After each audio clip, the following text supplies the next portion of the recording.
Regan Slaymaker for International Boxing News, and I have the pleasure to welcome you to episode 3 of the preview show. Really like doing these on the channel. Episode 3, we're going to start with a little bit different. It's a bit of a preview review show today. We'll start off with Inoue Doheny, the review of Naoya Inoue defending his Undisputed Super-Bantamweight World titles against TJ Doheny this morning. Then we'll go into Sam Noakes' European title defence against Gianluca Ceglia. And then we'll review the TopTier show on Saturday at the Brentwood Centre live on DAZN. Johnny Clark, I did not forget about you. We'll jump straight into it. I mean, begin with something a little bit different. I mean, who doesn't beat a bit of lunchtime, midweek boxing, especially when it's the monster Naoya Inoue? I mean, it was a great fight. It was a very technical affair. He was given a few things to think about by the former world champion TJ Doheny. I mean, Inoue won the majority of the rounds, but it was not as dominant as people might have thought. I was seeing people predict kind of 1, 2, 3 third round knockouts for Naoya Inoue today, but Doheny was being as awkward as a southpaw can be with his lead foot. I mean, there was a lot of kind of falling over those front foot from Inoue, getting tangled up in there. I mean, Inoue somewhat struggled to get in at times. I mean, Doheny had a very good third round, but it was the only round that you could say that he won throughout the contest. I mean, since then though, I think Inoue kind of realised that he couldn't let kind of Doheny even have the remotest bit of success. He had a very good fifth round. He jumped on the gas from there and an excellent sixth round. And then a barrage of punches in the seventh round. I mean, forced kind of Doheny to... It was a really weird ending. Kind of forced him to withdraw through injury. But it was a brutal barrage of punches, body shots galore in there, forcing the end of the fight in the seventh round. Dan Raphael reported that in the changing room, Doheny was telling the media and telling people that were in there that kind of one of the body shots kind of caused a muscle issue in his hip, and his leg went dead. So I saw there's a photo of him being carried out of the arena after 4 good wins, I think, in Japan for TJ Doheny. He got that fight with Inoue. I mean, wasn't to be, but the dominant force of Naoya Inoue continues. He makes another defence of his Undisputed Super-Bantamweight World titles. Looks like that he's defending them again in December against the IBF mandatory Sam Goodman. And then Bob Arum revealed that Inoue will be fighting in Las Vegas in 2025. I mean, the fight in December against Sam Goodman, relatively underwhelming. Sam Goodman, bit of an unknown quantity. His name's kind of been talked about for the fight for a while. It seemed like he wanted an interim fight, and then he wanted to fight Naoya Inoue when the fight was kind of there for him, and that's what led to the TJ Doheny fight. But the only fight that I really want to see is the WBA mandatory MJ Akhmadaliev. I mean, Uzbek Power. He's been ordered to fight him. I don't know why the fight wasn't even made before the Doheny fight. I mean, it's looking like, unless they can get sanctioning by the WBA like they did for this fight against Doheny, whether Inoue will be undisputed by the time December comes, whether the WBA will strip him and Akhmadaliev will fight the next available contender for that world title. But I wouldn't be surprised if that fight with Akhmadaliev doesn't happen. Both of them, Akhmadaliev moves up to featherweight, tries to fight for a world title up there, and then kind of try and catch Inoue that way. But I think that's the only kind of competitive fight left for Inoue at 122. And just because Akhmadaliev, I love the way he fights. When he's really on it, he really can batter his opponents from pillar to post. I'm not saying he'll beat Naoya Inoue. I think Naoya Inoue is a special talent, pound for pound, top 3.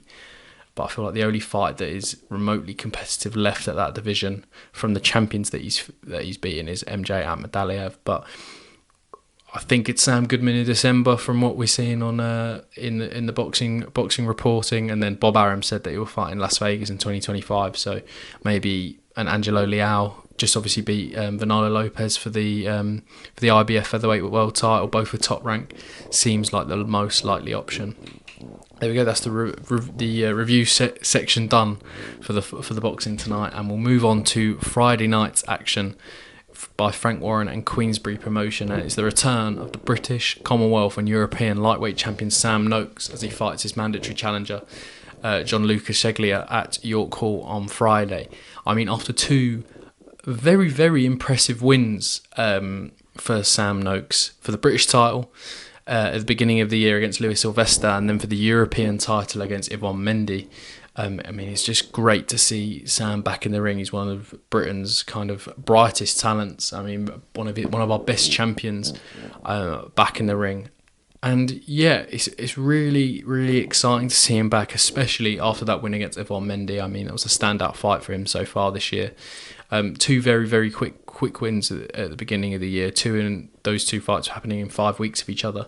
But that Yvonne Mendy, when he proved that he could do a lot more than just have the power to get the fighters that are coming there out of there. Kind of, he proved that his boxing ability is there against a fringe kind of world level operator in Yvonne Mendy. I mean, he's fought a lot of world level fighters, a lot of good fighters, and beaten them as well. But he proved that the boxing ability is there, but he proved it was there for the full 12 round distance as well. Didn't look tired. Once in there, his engine is there, it's dominant, and he's massive for a lightweight, isn't he? I don't know how he makes that weight, but he makes it incredibly well, and it shows on fight night as well. But he's fighting his mandatory challenger Gianluca Ceglia. I mean, a relatively unknown quantity.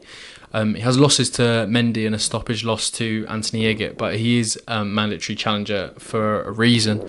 And he's going to come forward. He's not going to kind of lay down in there. He's going to want to win the title against Sam Noakes. I caught up with Sam on Monday, and this is what he had to say about the fight on Friday at York Hall. It must be nice to be back headlining at York Hall. Yeah, I mean, it just shows that your career's going in the right direction. I mean, exactly where I want it to go. And he's obviously a tough, durable opponent, more experienced than I am. So it's going to be a fan-friendly fight, I think, because he just comes forward. So just looking forward to it now. You know, chomping at the bit, getting to that last week and that. So just want to get in there.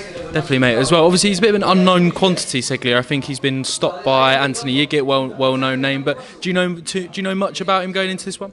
So I looked down his record. He had a couple of good wins against opponents that have been options before me, or names I've seen, and that's how I know they are. But he's worked his way into the mandatory position, so he's no Mark Gizzy. Do you know what I mean? He's coming to win, which is a thing in itself, isn't it? So I've got to be on my A game. Otherwise, he's going to be there to try and take it away. But I can't see it happening, to be honest.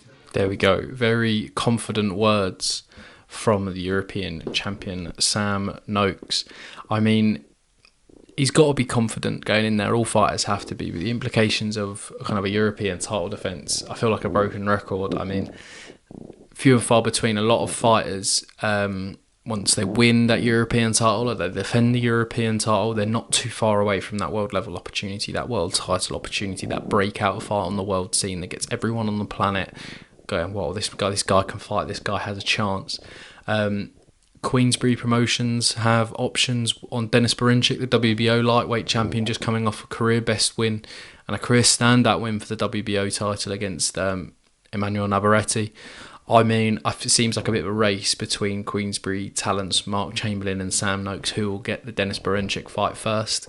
I mean, but with a win on Friday night, I think Sam's got to be putting his hat in there. Obviously, Mark isn't fighting until, well, he's fighting in 5 weeks' time, I think, on the Joshua Dubois undercard against Josh Padley.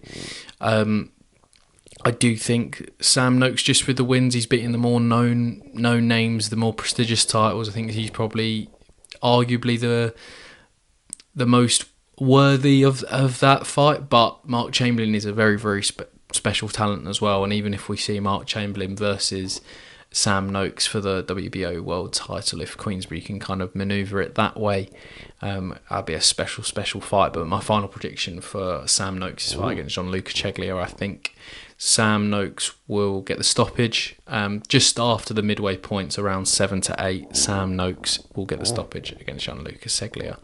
The other main fight of note on that card is the return of, I mean, one of my favourite featherweights in the UK, Masood Abdulah, he returns and he fights for the vacant featherweight title against George Stewart. I mean, if you haven't watched Masood Abdulah box before, I mean, where have you been? I mean, he's coming off 2 excellent wins against high-level opposition in Mark Leach and Kez Ashfaq, stopped them both.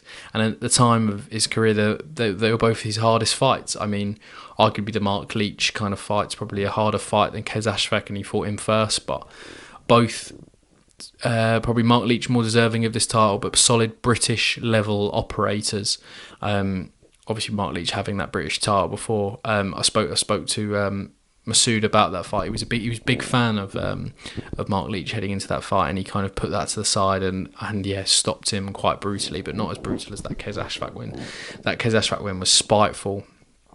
He was explosive. He was hard hitting. He showed his boxing ability. He might have let his emotions get the better of him a few times in that fight, but I mean, you always like it when a fighter who seems very nice and polite outside of the ring when you chat to them, but when they go in the ring, that switches off and he becomes a spiteful man with bad intentions.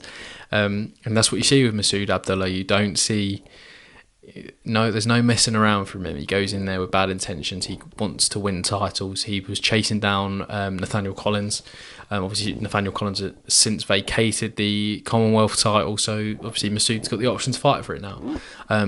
I mean, that's a cracking fight. Nathaniel Collins has been ordered since... I think he's just come back from a major operation, but he's been ordered for the European title next. But I don't mind when we see that fight. Nathaniel Collins versus Masood Abdulah is an excellent fight. Obviously, against George Stewart, you can't overlook your opponent as well. Again, like Ceglia, obviously apart from coming from the UK this time, he's a relatively unknown quantity as well. But he's an undefeated Celtic champion doing my research. So he's not going to be there as a standard B-side. He's going to go in there to win. 7-0, no KOs, but again, a champion going in there. But Masood Abdulah knows what to do when he's kind of up against career hardest opponents to date. And I feel like Masood is going to show his level again. He's going to show that where he's been stepping up. He's been kind of finding those step ups at his pace. He's going to enjoy being in there on Friday night, and I'm going to enjoy watching him. And I can't see anything past the Masood Abdulah stoppage. But keep an eye out for that fight. Vacant featherweight title on the line. Masood Abdulah is back. Also on the card on that Queensbury and Frank Warren show is Olympian Luke McCormack, finally getting his second fight with Queensbury. I feel like it's been scheduled for ages, but he's back in the ring, obviously trained by Ben Davison and Barry Smith and Lee Wiley in the team.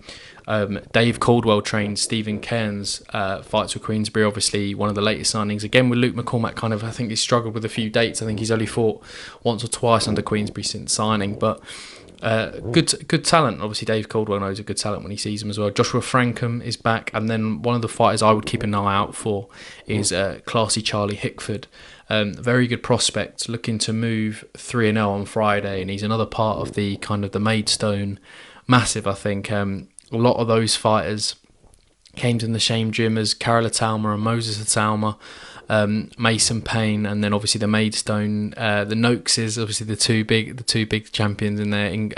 Sean and Sam, obviously Sam topping the bill on Friday night, but keep an eye out for classy Charlie Hickford as well. The final show of this episode that I want to cover is the Top Tier show at the Brentwood Centre on Saturday night. I mean, it's live on DAZN if you're not there, but Johnny Clark's Top Tier presents some welterweight title action between Elliot Whale and Lloyd Germain.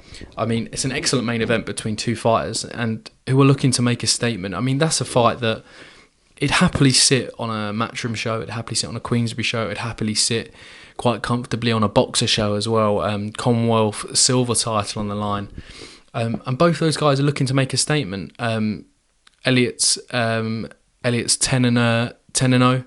Lloyd Germain, I think, is 9-1, 10-1. I mean, they're both looking to make a statement on a global broadcaster. This is their audition now. If they put in a good statement, who knows could be watching? You never know. A Top Rank could be watching. A Matchroom could be watching. Eddie Hearn could be there on Saturday. I have no idea. Obviously, it's at the Brentwood, not too far away from the Matchroom offices. But you put in a statement on Saturday night, the phone could get ringing. the opportunities could come thick and fast. And obviously that Commonwealth silver title, you defend it, I think 3 times. You're mandatory for the Commonwealth welterweight title, so it's a great opportunity for both. I mean, Elliot Well, as I said, undefeated, 10-0, 6 KOs, but 4 of those KOs coming in as last 4 fights, and has teamed up with Shiny Singh at the Box Smart Elite Gym. But he does a lot of rounds with the BCB, lots of Nathan Heaney, Tyler Denny, you got Zach Parker up there, Liam Davis, trains a lot with them, obviously absolute savages in the ring, especially Liam Davies and kind of Tyler Denny, Nathan Heaney being at the top of that list. And one of those impressive KOs against former British title challenger Darren Tetley, who he stopped at York Hall not too long ago. I mean, and he's one tough man to stop. I mean, obviously, probably the A side in this, he was put on the bill, kind of Lloyd Germain brought in as an opponent, but probably as close to a 50-50 fight as a main event that you want. Johnny Clark doesn't want these tick-over fights for the fighters on his shows. He wants them to kind of deserve to be on there, and if they deserve to be on there, they're going to be in a 50-50 fight. There's going to be no backing down from both of them. Lloyd Germain, again, former champion, only loss coming to Conor Walker in Belfast at the beginning of the year, but there's no disgrace to losing to Conor Walker, who's, I mean, European title level welterweight, if not a bit higher than that, before his fight with Lewis Crocker, which in my opinion I thought he won. I thought he was a bit hard done by, but in a fight of the year contender, it was absolutely excellent. But he was ranked WBO number 5 or number 4, I think, going into that fight with that WBA ranking title. So, I mean, there's no disgrace losing to Conor Walker, and obviously former Welsh and Celtic champion as well, so he's ready to make a statement. He said at the media day the other day, there is no point in him kind of going back against a journeyman, kind of building the confidence. He wanted to be back in the big fight, so he's going to be chomping at the bit to make a statement against Elliot Whale on Saturday night. And, I mean, Johnny Clark, he's buzzing for this one. His phone, he said to me, wouldn't stop blowing up, and that's when he knows he has a good fight on his hands. I mean, yeah, in for a treat Saturday night at the Brentwood Centre. I'll be there. If you can't be there, make sure you tune in live on DAZN. I mean, I do want to talk about TopTier quite quickly. A lot of people who don't know TopTier, they'll probably just think it's another small hall show, kind of another promoter trying to put on these events to try and make a few quid. Like a lot of small promoters, they just chuck the show on at York Hall, don't stream it really anywhere. It's hard to find the footage. Sometimes the footage is put on after, sometimes it's not really promoted properly. But you see what TopTier are doing. Johnny Clark invests in that show. I mean, I was at their last show headlined by George Liddard and Jimmy Sains. It's not a small hall. The ring walks are proper.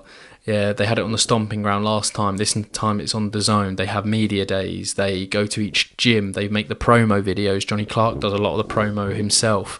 And what I really like is kind of the relationship with Matchroom he's got on there. He's getting on fighters that are already kind of well known, been on the TV, but if they need activity, they can go on his show. As I said, George Liddard and Jimmy Sains, Matchroom prospects, 2 of Matchroom's brightest prospects, were on his show headlining, giving them an opportunity to headline and be the co-main event when probably they wouldn't be that on a Matchroom show for a while, not for another 5 fights maybe. This time Leli Buttigieg's on the card getting activity, interview with him dropping tomorrow, but he's chomping at the bit to make a statement as well, and he'll be on higher up the bill. Obviously he was on higher up the bill at the Copper Bosch on the Johnny Fisher undercard, but that's because he nearly sold a fair few tickets that night. But every fight before that, he's been first on, second on, and before the bell. It's another opportunity for Leli to kind of fight later on. He said to me himself he wants to fight later on. Johnny Clark's providing that opportunity, and in turn it's bringing himself some more eyes to his shows. Maybe Leli will want to fight on there again, or he will see that, well, if it's good enough for a Matchroom prospect, why can't I for the few fighters who aren't fighting on there? Tony Yoka was originally billed to be on the show. He's not on it anymore due to, I think, broadcasting clashes, but an Olympic gold medalist on that show it's a big feat, and there's a reason why they're putting him on the shows, because it's a great platform. And shout out to Johnny Clark as well. The rest of the undercard, as I said, Leli Buttigieg, really talented fighter. Ramrod jab even frightens me when I go to watch him. I wouldn't like to be on the end of that. Mark Tibbs trained. Finlay James, really good fighter on the card, obviously trained by legendary Mark Tibbs. Jimmy Tibbs in the corner as well. boxing is just in their blood. The hard-hitting Toomey Phillips makes his professional debut. Sparred done a lot of rounds with Luke McCormack, who I mentioned previously on the Queensbury show. He makes his professional debut. There's Southern Area title action between James Osborne and S.A. Smith. A great cracking fight as well. Ozzy Osbourne trained by Kevin Lillie at the Newlands gym. And then you've also got Lily Winch and Kate McLaren in the 2 female fights on the undercard. And then one fighter I've heard a lot about, I haven't watched too much of him, I'm going to be honest, but I have heard a lot about him, Konstantin Ursu, featured on the card. I mean, I heard a lot about it. He's making some noise for himself, making a name for himself on the top tier shows. He is one to keep an eye out. If you haven't watched him already, I'm going to keep my eyes peeled for him. That's it for episode 3 of the preview show. A bit of a review. Couldn't miss out the monster Naoya Inoue. If you like these shows, keep watching, keep subscribing, and I'll see you in the next one. Don't go changing.